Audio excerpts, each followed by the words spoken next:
હવે આપણે હોનેસ્ટેથી નીચે ઉતરી છીએ અને હવે જવાનું છે આપણે ગામડે સાઈડ. ગામડાનું નામ છે આપણું નવાગામ જામુડા. હવે જોઈએ છે, પપ્પા આવે છે અને ગાડી લઈને જવાનું છે. હવે બાકી આવ્યું હો ભાઈ બગાય હોનેસ્ટે હું આવ્યો અને મેં ખાલી એમ્સનો ભાવ પૂછ્યો તે એને આપણે ત્યાં 10 રૂપિયાનો મળે અને ત્યાં 30 રૂપિયા, એટલે અહીંયા મોંઘો ભાવ મળે બધો આપણે, એટલે તે માટે. અને અહીંયા વસ્તુ તો સારામાં સારી મળે, ખાવા જેવી મળે. પણ પેલું અમેરિકન સ્વેટકોટ છે, બીજું એની બાજુનું છે ચનાચોર ગરમ, અને અહીંયાથી મેં પૂછ્યો તો ભાવ. અને આ વોચ ગાડી પાર્કિંગ કરાવે છે બધાની.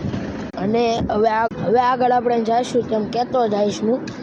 આ આવી ગયું છે સ્ટારબક્સ, હું તમને બતા. આ આપણું છે સ્ટારબક્સ, જોઈ શકો છો.